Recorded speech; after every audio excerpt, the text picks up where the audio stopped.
श्री गणेश। देश, काल, पात्र और दान आदि का विचार। ऋषिगण बोले, समस्त पदार्थों के दाताओं में श्रेष्ठ है सूत जी, और आप कर्म से देश, काल आदि का वर्णन करें। सूत जी बोले, हे महर्षियों, देव यज्ञ आदि कर्मों में अपना शुद्ध ग्रह सामान फल देने वाला होता है, अर्थात अपने घर में किए हुए देव यज्ञ आदि शास्त्रोक्त कर्म फल को सम मात्रा में देने वाले होते हैं। गौशाला का स्थान घर की अपेक्षा 10 गुना फल देता है, और जलाशय का तट उससे भी 10 गुना महत्व रखता है। और जहाँ वेल, तुलसी, पीपल का वृक्ष और मूल निकट हो, वह स्थान जलाशय से भी 10 गुना अधिक फल देने वाला होता है। देवालय को उससे भी 10 गुना महत्व का स्थान जानना चाहिए। तीर्थ भूमि का तट देवालय से भी 10 गुना महत्व रखता है, और उससे 10 गुना श्रेष्ठ है नदी का किनारा, और उससे 10 गुना उत्कृष्ट है तीर्थ नदी का तट, तथा उससे भी 10 गुना महत्व रखता है सप्तगंगा नाम नदियों का तीर्थ। और गंगा, गोदावरी, कावेरी, ताम्रपर्णी, सिंधु, सरयू और नर्मदा, इन 7 नदियों को सप्तगंगा कहा गया है। समुद्र के तट का स्थान इनसे भी 10 गुना अधिक पवित्र माना गया है, और पर्वत के शिखर का प्रदेश समुद्र तट से भी 10 गुना पावन है, और इससे अधिक महत्व का वह स्थान जानना चाहिए जहां मन लग जाए। जहां तक देश का वर्णन हुआ, अब काल का तारतम्य बतलाया जाता है। सतयुग में यज्ञ, दान आदि क्रम पूर्ण फल देने वाले होते हैं, ऐसा जानना चाहिए। त्रेता युग में उसका 3/4 फल मिलता है, और द्वापर में सदा आधे ही फल की प्राप्ति कही गई है। कलि युग में 1/4 फल की प्राप्ति समझनी चाहिए, और आधा कलयुग बीतने पर उस फल में से भी 1/4 क्रम हो जाता है। शुद्ध अंतकरण वाले पुरुष की शुद्ध और पवित्र दिन सम फल देने वाला होता है। हे विद्वान ब्राह्मणों, सूर्य संक्रांति के दिन किया हुआ सत्कर्म पूर्वोत्तक शुद्ध दिन की अपेक्षा 10 गुना फल देने वाला होता है, यह जानना चाहिए। उससे भी 10 गुना अधिक महत्व उस कर्म का है जो विषुव नामक योग में किया जाता है, और दक्षिणायन आरंभ होने के दिन अर्थात करक की संक्रांति में किए हुए पुण्य कर्म का महत्व विषुव से भी 10 गुना अधिक माना गया है, और इससे भी 10 गुना अधिक मकर संक्रांति में, और उससे भी 10 गुना अधिक चंद्र ग्रहण में किए हुए पुण्य का महत्व है। सूर्य ग्रहण का समय सबसे उत्तम है, उसमें किए हुए पुण्य कर्म का फल चंद्र ग्रहण से भी अधिक और पूर्ण मात्रा में होता है, और इस बात को विज्ञ पुरुष जानते हैं। और जगत रूपी सूर्य का राहु रूपी विष से संयोग होता है, और इसीलिए सूर्य ग्रहण का समय रोग प्रदान करने वाला है। अतः उस विष की अशांति के लिए उस समय स्नान, दान, जप करना चाहिए। वह काल विष की भांति के लिए उपयोगी होने के कारण पुण्यप्रद माना गया है। जन्म नक्षत्र के दिन तथा व्रत की पूर्ति के दिन का समय सूर्य ग्रहण के समान ही समझा जाता है, परंतु महापुरुषों के संग का काल करोड़ों सूर्य ग्रहण के समान पावन है, ऐसा ज्ञानी पुरुष जानते हैं। तपोनिष्ठ योगी और ज्ञाननिष्ठ यति के पूजा के पात्र हैं, क्योंकि ये पापों के नाश में कारण होते हैं, और इनमें 24 लाख गायत्री का जप कर लिया हो तो वह ब्राह्मण भी पूजा का पात्र है, और उसका पूजन संपूर्ण फलों तथा भोगों को देने में समर्थ है, और जो पतन से त्राण करता अर्थात नरक में गिरने से बचता है, उसके लिए इसी गुण के कारण शास्त्र में पात्र शब्द का प्रयोग होता है। वह दाता को पाप से वह दाता को पाप से त्राण प्रदान करने के कारण पात्र कहलाता है, और गायत्री अपना गान करने वाले का अधोगति से त्राण करती है और इसीलिए वह गायत्री कहलाती है। और जैसे इस लोक में जो धनिक है वह दूसरे को धन नहीं दे सकता, और जो यहाँ धनवान है वही दूसरे को धन दे सकता है, और उसी तरह जो स्वयं शुद्ध और पवित्र आत्मा है वही दूसरे मनुष्यों का त्राण या उद्धार कर सकता है। जो गायत्री का जप करके शुद्ध हो गया है वही शुद्ध ब्राह्मण कहा जाता है, और इसीलिए दान, तप, होम, पूजा और इन सभी कर्मों के लिए वही शुद्धि पात्र है। और ऐसा ब्राह्मण ही दान लेने तथा रक्षा करने की पात्रता रखता है। स्त्री हो या पुरुष, जो भी भूखा हो वही अन्न दान का पात्र है, और श्रेष्ठ ब्राह्मण को समय पर बुलाकर उसे धन अथवा उत्तम वाणी से संतुष्ट करना चाहिए, और इससे अभिष्ट फल की प्राप्ति होती है।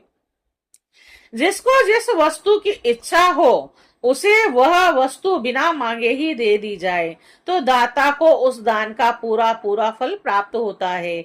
ऐसी महर्षियों की मान्यता है।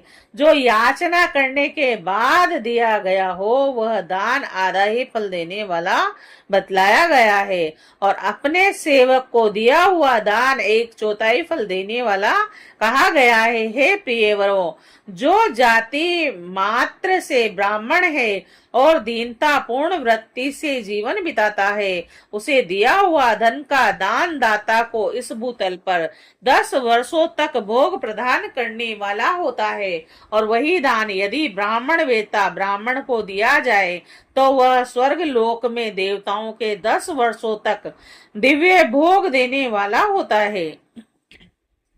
गायत्री जापक ब्राह्मण को दान देने से सत्य लोक में 10 वर्षों तक पुण्य भोग प्राप्त होता है, और विष्णु भक्त ब्राह्मण को दिया गया दान वैकुंठ की प्राप्ति कराने वाला जाना जाता है, और शिव भक्त विपर्व को दिया हुआ दान कैलाश की प्राप्ति कराने वाला होता है। और इस प्रकार सब को इन लोकों में भोग प्राप्ति के लिए दान देना चाहिए। रविवार के दिन ब्राह्मण को दशांग अन्न देने वाला मनुष्य दूसरे जन्म में 10 वर्षों तक निरोगी रहता है, और बहुत सम्मान पूर्वक बुलाना, अभ्यंग, चंदन आदि पाद सेवन, वस्त्र, गंध आदि से पूजन, और घी के मालपुए आदि सुंदर भोज्य, 6 रस व्यंजन, दक्षिणा सहित तांबूल, नमस्कार और जाते समय अनुगमन, यह अन्नदान के 10 अंग कहे गए हैं। और 10 ब्राह्मणों को रविवार के दिन दशांग अन्न का दान करने वाला 100 वर्ष तक निरोगी रहता है।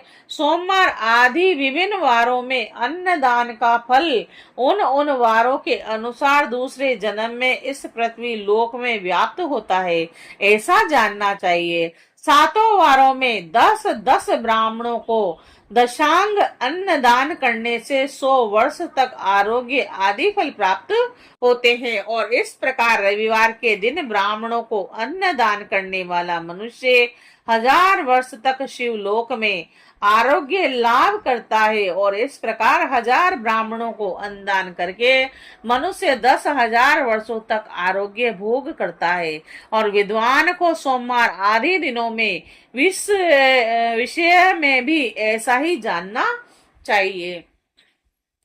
रविवार को गायत्री जप से पवित्र अंतकरण वाले 1000 ब्राह्मणों को अन्नदान करके मनुष्य सत्य लोक में आरोग्य आदि भोगों को प्राप्त करता है। और इसी प्रकार 10,000 ब्राह्मणों को दान देने से विष्णु लोक में ऐसी प्राप्ति होती है कि 1,00,000 ब्राह्मण को अन्नदान करने से रुद्र लोक में भोग आदि की प्राप्ति होती है।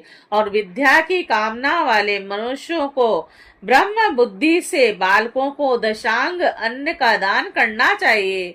पुत्र की कामना वाले लोगों को विष्णु बुद्धि से युवकों को दान करना चाहिए और ज्ञान प्राप्ति की इच्छा वालों को रुद्र बुद्धि से वृद्ध जनों को दान करना चाहिए और इसी प्रकार बुद्धि की कामना रखने वाले श्रेष्ठ मनुष्यों को सरस्वती बुद्धि से बालिकाओं को दशांग अन्न का दान करना चाहिए।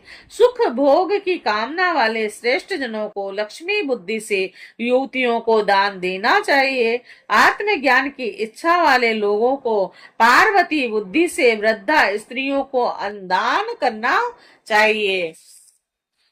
ब्राह्मण के लिए शील तथा उच्च वृत्ति से लाया हुआ और गुरु दक्षिणा में प्राप्त हुआ अन्न धन शुद्ध द्रव्य कहलाता है। उसका दान दाता को पूर्ण फल देने वाला बतलाया गया है। शुद्ध शुल्क प्रति ग्रह दान में मिला हुआ द्रव्य मध्य द्रव्य कहा जाता है और खेती व्यापार आदि से प्राप्त धन अधम द्रव्य कहा जाता है और क्षत्रियों का शौर्य से कमाया हुआ, वैश्यों का व्यापार से कमाया हुआ तथा शूद्रों का सेवा वृत्ति से प्राप्त किया हुआ धन भी उत्तम द्रव्य कहलाता है। धर्म की इच्छा रखने वाली स्त्रियों को जो धन पिता एवं पति से मिला हुआ है उसके लिए वह उत्तम द्रव्य है। गो आदि 12 वस्तुओं का चैत्र आदि 12 महीनों में क्रमशः दान करना चाहिए अथवा किसी पुण्य काल में एकत्रित करके अपने अभिष्ट प्राप्ति के लिए इनका दान करना चाहिए। गो भूमि तिल स्वर्ण घी वस्त्र धान्य गुड़ चांदी नमक और कोहड़ा आदि कन्या ये ही वे 12 वस्तुएं हैं। गोदान में दी हुई गाय के उपकारी गोबर से धन धान्य ठोस पदार्थों के आश्रय से टिके पापों का नाश होता है और उसके गौमूत्र से जल तेल आदि तरल पदार्थों में रहने वाले पापों का नाश होता है और उसके दूध दही और घी से कायिक वाचिक और मानसिक तीनों प्रकार के पाप नष्ट हो जाते हैं और उनसे कायिक आधे पुण्य कर्मों की पुष्टि भी होती है और ऐसा बुद्धिमान मनुष्य को जानना चाहिए। हे ब्राह्मणों, भूमि का दान इहलोक और परलोक में प्रतिष्ठा यानी आश्रय प्राप्ति कराने वाला है और तिल का दान बलवर्धक एवं मृत्यु का निवारक कहा गया है। स्वर्ण का दान जठरा अग्नि को बढ़ाने वाला और वीर्य का दान घी के दान की पुष्टि कारक जानना चाहिए और सर्वत्र का दान आयु की वृद्धि कराने वाला है और ऐसा जानना चाहिए कि धान्य का दान अन्न की स्मृति के कारण होता है और गुड़ का दान मधुर भोजन की प्राप्ति कराने वाला होता है। चांदी के दान से वीर्य की वृद्धि होती है और लवण का दान रस भोजन की प्राप्ति कराता है और सब प्रकार का दान संपूर्ण समृद्धि की सिद्धि के लिए होता है और विघ पुरुष कुष्मांड के दान को पुष्टिदायक मानते हैं। कन्या का दान आजीवन भोग देने वाला कहा गया है। हे ब्राह्मणों, वह लोक और प्रलोक में भी संपूर्ण भोगों की प्राप्ति कराने वाला है। कटहल आम केत आदि वृक्षों के फल केला आदि औषधियों के फल तथा फल लता एवं गुल्मों से उत्पन्न हुए हों मुष्ट आवरण युक्त फल जैसे नारियल बादाम उड़द मूंग आदि दालें और शाक मिर्च सरसों आदि तेल मसाले ऋतुओं में तैयार होने वाले फल समय समय पर बुद्धिमान व्यक्ति द्वारा दान किए जाने चाहिए और विद्वान पुरुष को चाहिए कि जिन वस्तुओं से श्रवण आदि इंद्रियों की तृप्ति होती है उनका सदा दान करें। श्रोत्र आदि 10 इंद्रियों के जो शब्द आदि 10 विषय हैं उनका दान किया जाए तो वे भोग की प्राप्ति कराते हैं तथा जिस दिशा आदि इंद्रिय देवताओं को संतुष्ट करते हैं। वेद और शास्त्र को गुरुमुख से ग्रहण करके गुरु के उपदेश से अथवा स्वयं ही बोध प्राप्त करने के पश्चात जो बुद्धि का यह निश्चय होता है कि कर्मों का फल अवश्य मिलता है, इसी को उच्च कोटि की आस्तिकता कहते हैं। भाई बंधु अथवा राजा के भय से जो आस्तिकता बुद्धि या श्रद्धा होती है, वही कनिष्ठ श्रेणी की आस्तिकता है। जो सर्वथा दरिद्र है और जिसके पास सभी वस्तुओं का अभाव है, वह वाणी अथवा कर्म शरीर द्वारा यजन करें। मंत्र, स्तोत्र और जप आदि को वाणी द्वारा किया गया यजन समझना चाहिए। तीर्थ यात्रा और व्रत आदि को विद्वान पुरुष शारीरिक यजन मानते हैं, और जिस किसी भी उपाय से तोड़ा हो या बोध, देवता तर्पण, बुद्धि से जो कुछ भी दिया अथवा किया जाए, वह दान या सत्कर्म भोगों की प्राप्ति कराने में असमर्थ होता है। तपस्या और दान, ये दो कर्म मनुष्य को सदा करने चाहिए तथा ऐसे ग्रह का दान करना चाहिए जो अपने वर्ण यानी चमक दमक या साफ सफाई और गुण सुख सुविधा से सुशोभित हो। और बुद्धिमान पुरुष देवताओं की तृप्ति के लिए जो कुछ देते हैं, वह अतिशय मात्रा में और सब प्रकार के भोग प्रदान करने वाला होता है, और उस दान से विद्वान पुरुष इहलोक और परलोक में उत्तम जन्म और सदा सुलभ होने वाला भोग पाते हैं।